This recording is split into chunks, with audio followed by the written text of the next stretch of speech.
Entergy is proud to support programming on LPB and greener practices that preserve Louisiana. The goal of our environmental and sustainability initiatives really is to ensure that our kids and future generations can be left with a cleaner planet. Additional support provided by the Fred B. and Ruth B. Ziegler Foundation and the Ziegler Art Museum located in Jennings City Hall. The museum focuses on emerging Louisiana artists and is an historical and cultural center for Southwest Louisiana.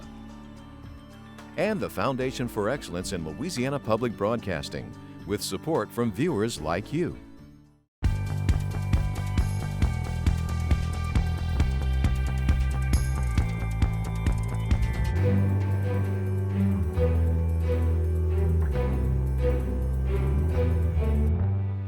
They have to come to an agreement on a very complex set of issues. A crystal ball look at the regular session of the legislature. We're going to have a large net loss of wetlands. A new study suggests disappearing wetlands much sooner than expected. We could either fight about the past or we could build a different future. And atoning for the past. Hi everyone, I'm Kara St. Cyr. And I'm Andre Moreau. Much more on those top stories in a moment on this week's edition of SWI. But first, they're being called breakthrough cases, and they're getting a lot of attention. Dr. Joseph Cantor from the Department of Health this week saying a number of people in the state who were vaccinated are testing positive now for the COVID-19 virus. Cantor says to date, 170 people represent these breakthrough cases in the state. Only 11 needed hospitalization. The health department is trying to monitor other potential breakthrough cases. Of those 170 cases, the age range has gone from 23 up to 98, with a median of 68. 65% of them have been women. Just over half, 53%, were symptomatic. The balance were asymptomatic. An average of 34 days elapsed from the completion of the vaccine series to when the positive test came in.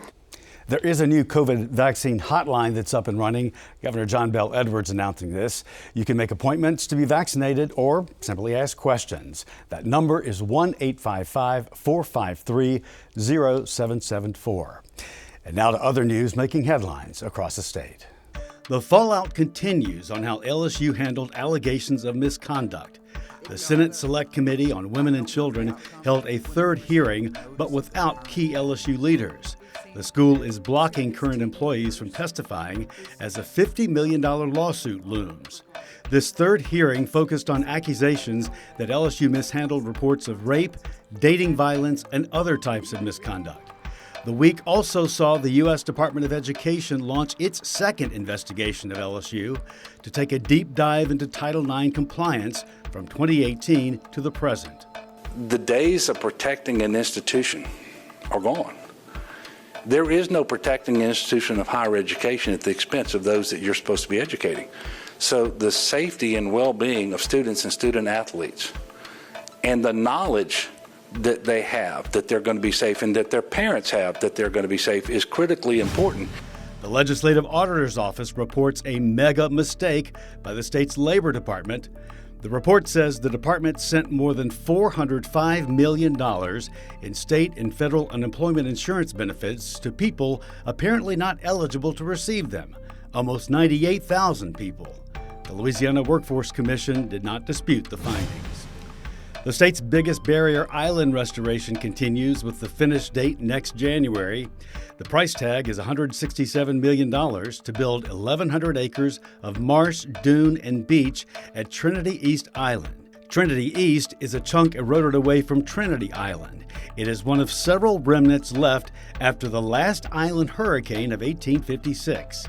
That 150-mile-per-hour storm split the 25-mile-long resort island called Isle de Nier.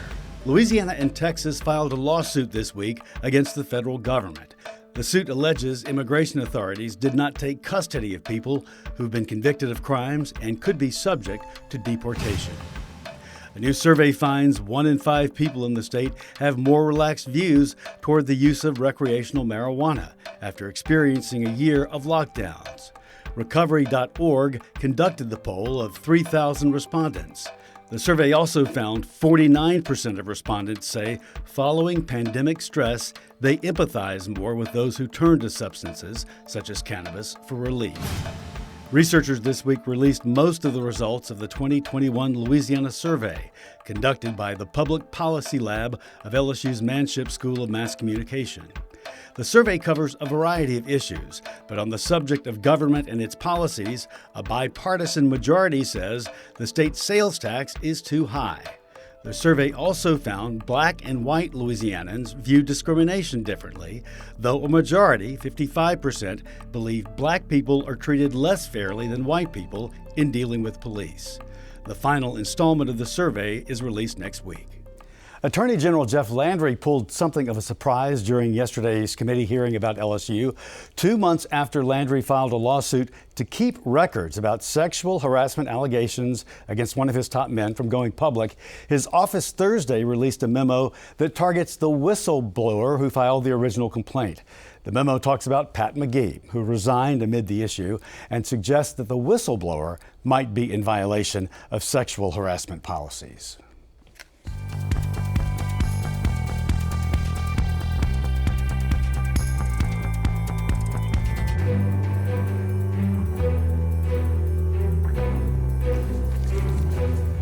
This year's regular session of the legislature begins Monday at noon at the state capitol. I talked with two of the state's top political reporters, Melinda Deslatte of the Associated Press and Greg Hilburn from USA Today Network. How's the state in terms of partisanship right now? I mean, I guess that's one of the oddities about this session is that despite the fact that there's a pandemic and despite the fact that a lot of people's lives are very disrupted, so much of this session seems like it's going to feel like a regular session with the same kinds of debates and non-coronavirus related things that you would have had if even if we didn't have a pandemic, like some partisan issues, but also just some topics that I don't know that you would have seen filed last year when people were at the start of the pandemic. It just feels much more like a traditional regular session than I might have expected if you had asked me a couple months ago. And so the question about partisanship there, I think you will see traditional partisan dividing lines on a lot of the social topics and in some of the ways that they approach finances. They're just, Republicans and Democrats are philosophically different in how they see some of the discussions of taxes and the budget sort of globally. So, I mean, I don't think partisanship has gone anywhere. There's not a big kumbaya moment because, of the pandemic. It seems normal because it kind of is compared to last year when the session was immediately halted, suspended. When we came back, it was certainly different than it had ever been before. But as Melinda said, many of the issues are the same, only there's no real feeling, no real threat of deep cuts that individuals could feel, like our college tuition program tops. What is going to be the biggest issue or the biggest topic that we're going to hear about the most? I think if you ask the legislative leadership, they would say rewriting the tax structure of the state. I mean, both Senate President Paige Cortez and House Speaker Clay Schexnayder have said that they want to focus on overhauling the tax laws. So I think that is going to be the leadership's largest priority. But they have to come to an agreement on a very complex set of issues, and the governor wants it to be revenue neutral. In other words, so that the state doesn't lose money by doing this and doesn't really gain money either. And the legislative leadership has said they want to follow a revenue neutral sort of rule as well. So that's just mathematically hard to do, but also to get the kinds of bipartisan agreements these bills need, in a lot of instances, 2/3 votes. So to get the kind of agreements you need and make the dollars and cents work is a very complex series of things to do in a 2-month time period. With $3.2 billion, there are limitations on how you spend it, but there's going to be, everybody will have their own ideas on how it should be spent.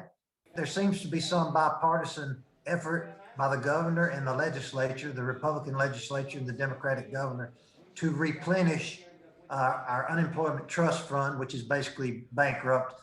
And then beyond that, I think there'll be quite a bit of debate and discussion, don't you, Melinda? Absolutely. I mean, I think there are some other topics that we haven't really touched on that are probably going to suck up a lot of debate time, which There are we have election bills, none that go as far as what Georgia has done, but we do have some bills on like making changes to the election system and giving the legislature more authority over the selection of voting machines, which the state seems unable to buy new voting machines because of those disagreements.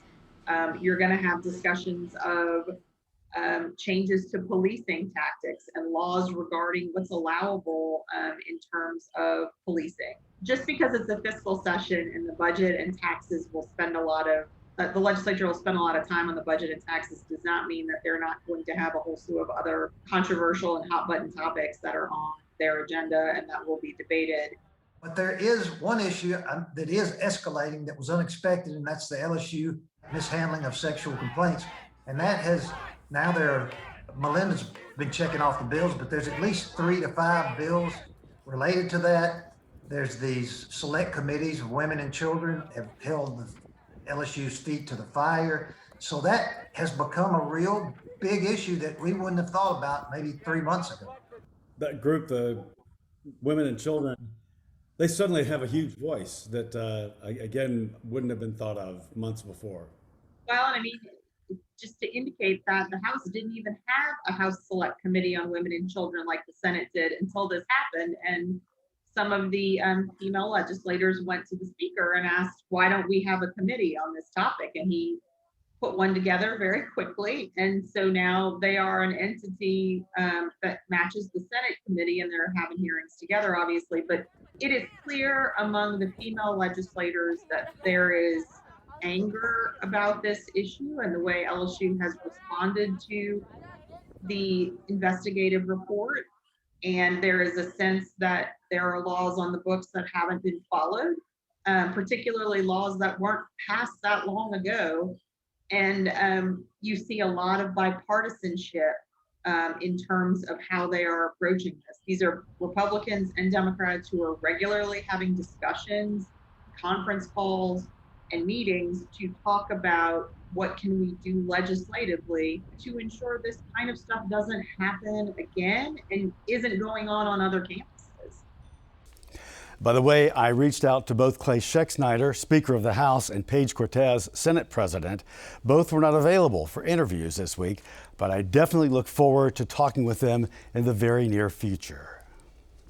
And join us here on LPB Monday night at 6 for live coverage of the governor's address on opening day of the session. Barry Irwin, president of Council for a Better Louisiana, will be here to join me.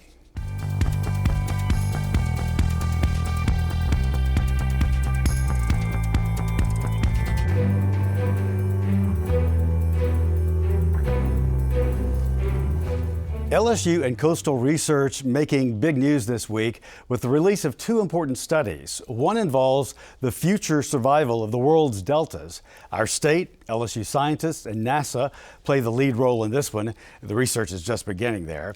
The other is a study about wetlands, and it suggests a quicker timeline for diminished wetlands from sea level rise and minimal elevations. LSU and Tulane coastal experts are among a group of scientists who co-authored the study delivering the dire wetlands forecast. This research suggests accelerated sea level rise could overwhelm wetlands across the globe more rapidly than was thought. John Day is a distinguished professor emeritus in oceanography and coastal sciences. He's taught at LSU for more than 50 years. Our study is based on instrumental record, which goes back decades. And there were a number of studies that indicated that there could be significant gain in coastal wetland area, even with accelerated sea level rise at fairly high rates. On the other hand, if you look at the geological record, going back several thousand years to this current age of deltas, what we found was what we call a tipping point was much lower in terms of the rate of sea level rise. And these long-term geological records suggest that we're going to have a large net loss of wetlands by the end of this century and into the 22nd century. In the case of Louisiana, Dr. Day says more needs to be done to harness sediment flowing down the Mississippi River to build up the elevation of wetlands. We could be more aggressive in the use of diversions. In other words, the river is largely isolated from the deltaic plain, and we could get more aggressive and let more water in with more sediments. Second, studies have shown you could go upstream to the lower Missouri River dams and free up a lot of sediment, perhaps double the amount of sediments coming down that river. And in doing that, we could get a lot more sediment into the coastal area that we could use to build and maintain wetlands. And a critical thing is the elevation of the wetlands that we're talking about. If the elevation is very low, close to that tipping point where they degrade into open water, then we're in trouble. The other project involves NASA teaming up with LSU and 5 other universities to determine the destiny of the world's deltas. Wax Lake Delta at the mouth of the Atchafalaya River is being used as a model. Louisiana Sea Grant Executive Director Robert Twilley explains why. So they wanted a growing delta. It's convenient because a research university is sitting right that they can work with. We have 15 years experience funded by the National Science Foundation. So they could bring in their technology on top of a research program that's been out of LSU for 15 years. And it's small enough, and it's almost like a laboratory. You can leave Cabot Landing on the Highway 317, and in 40 minutes, I can have you down right in the middle of the Delta. NASA is very interested in using their space technology to understand how deltas are at risk around the world and to help develop tools that they can use to predict the outcomes of how changes up in the watershed, such as dams and reducing sediment supply, are going to interfere with the ability of deltas to survive sea level rise and subsidence. And to do that, they need to calibrate those sensors, and they're calibrating those sensors on our delta here in Louisiana, the active delta, which is at Wax Lake and the Atchafalaya. Are those the pictures that I see of them taking soil and pulling it out? That's right. Okay. That's right. That's right. Yep. And the little stick, that little popsicle stick, where that little white mark is, yes. Above that is how much sediment has been built in 18 months. Oh, okay. In those pictures. Okay. And we use that. That's a technique we use. We lay down that white brick dust, and when we pull those samples out, you can see that little white line that we laid down 18 months ago, and you can see how much is deposited on top of it. Okay, if they can predict with these sensors that rate of accretion, then they can predict whether deltas around the world will survive or not relative to sea level rise and subsidence. The key is elevation capital. You've got to build elevation of land relative to the land that sinks and the sea level that rises. You got to compensate for that. What I find quite fascinating is I'm used to going out and sampling one little spot here or take a core there or understand, pieces of the puzzle. With the satellite technology and the sensors that NASA has, you can expand that to the entire area of the delta, number one. And then once you calibrate that and figure it out, you can then start talking about deltas globally. And so it just expands your research at one location to a global impact.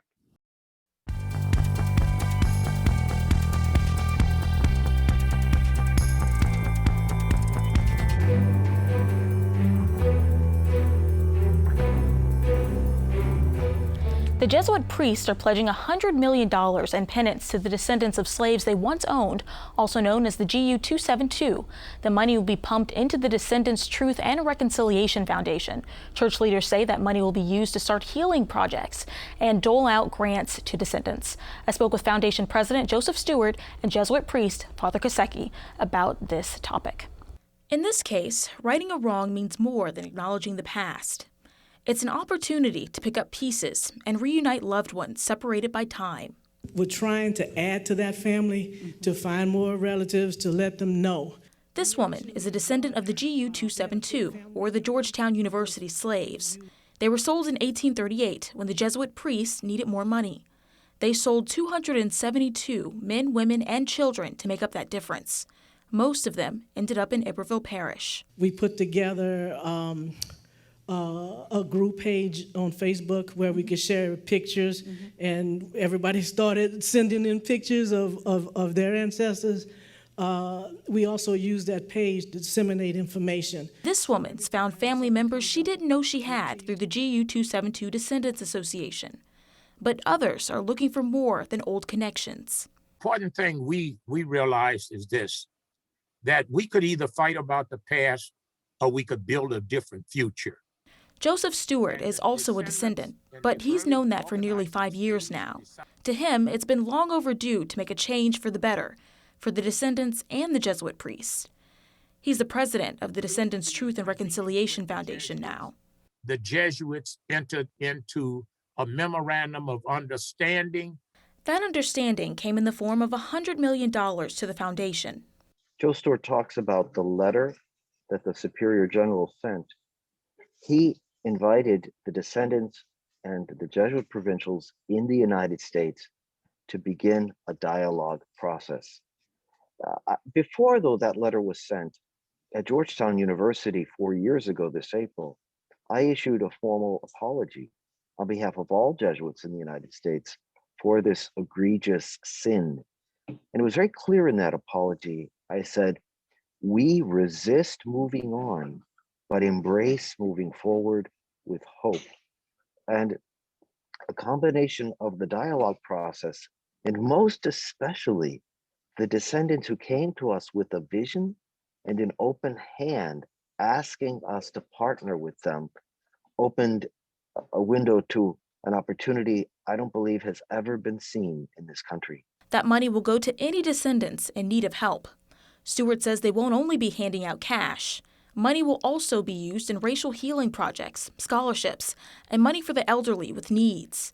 Despite all of this, Stewart says this isn't a form of reparations, but instead, it's a partnership. There's never been before to our knowledge, a signed partnership between a large group of descendants of enslaved people and those who represent the organization, a 450-year-old organization that is also committed to supporting us in this effort for truth and reconciliation. Of course, not everyone is on board with the agreement. Father Kasecki says it's difficult for some people to understand why the church has pledged so much to atone for something done so long ago. It's safe to say that this is a process of conversion. This is not something that happens overnight. And it took the provincials and the descendants years, literally years, to come to this. And it's still taking, I think, others time to come to this. I wouldn't use the word backlash, but I would say that there are those who question the vision, who don't fully understand the vision, and it's going to take time for this unique vision to sink in. Stewart says the agreement in place should hopefully last the descendants about 100 years. There are barriers in institutional racism and other elements that preclude people from realizing their full human potential. And so it is my hope that what we've created here between descendants, let me say this, between descendants of people who were enslaved and now the descendants of those who did the enslaving, we have come together in a unique way to invest in a positive future for all men instead of fighting about the past. We can't change the past, but we can change the future. If you want to learn more, go to lpb.org/finding your roots, where you'll discover LPB's Finding Your Roots, the GU272, and the Louisiana Connection. There's more coverage on that topic from the Louisiana state we're in, plus an LPB discussion explaining who the GU272 are and the resources to help you discover more.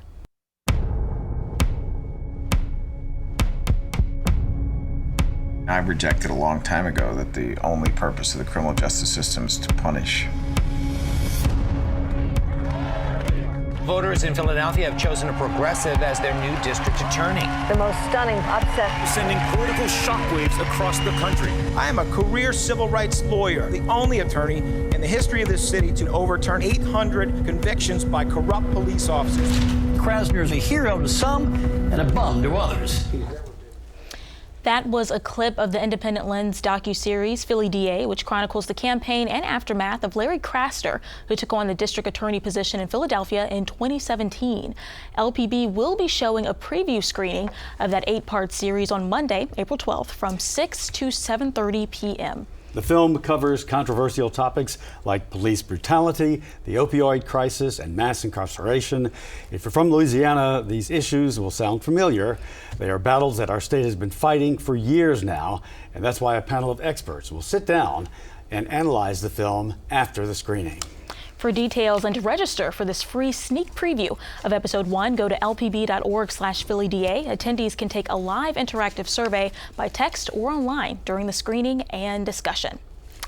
And switching gears now, Andre has some very exciting news, some remarkable news, in fact, that he's been waiting to share with us. Andre, you want to clue us in? Well, yeah, what did we hear all this past year? We were waiting, will there be a vaccine? Will there be a vaccine? There finally was a vaccine, and I got my vaccination, the first and second shot of the Pfizer. Let's roll a clip here and show you. And this was at Gloryland Baptist Church. The event was sponsored by the Baton Rouge General Hospital. And I'm sitting there, you know what? She is going to stick me and watch. No reaction. You look like you're giggling a little bit right there. Did it hurt? I was waiting. Did you do it yet? No, I didn't feel a thing. No aftermath. So I'm fortunate when it comes to shots. And I try to show no red marks either. So get your vaccination. It's important. All right, so that is our show for this week. Remember, you can watch anything LPV anytime wherever you are with our LPV app.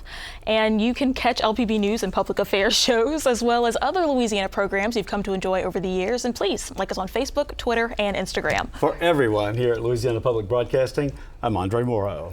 And I'm Kara St. Cyr. Until next time, that's the state we're in.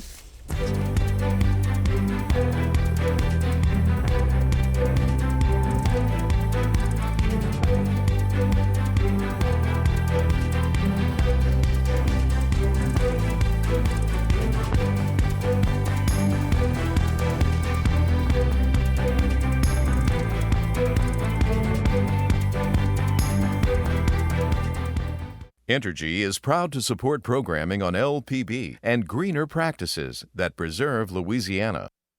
The goal of our environmental and sustainability initiatives really is to ensure that our kids and future generations can be left with a cleaner planet. Additional support provided by the Fred B. and Ruth B. Ziegler Foundation and the Ziegler Art Museum located in Jennings City Hall. The museum focuses on emerging Louisiana artists and is an historical and cultural center for Southwest Louisiana. And the Foundation for Excellence in Louisiana Public Broadcasting, with support from viewers like you.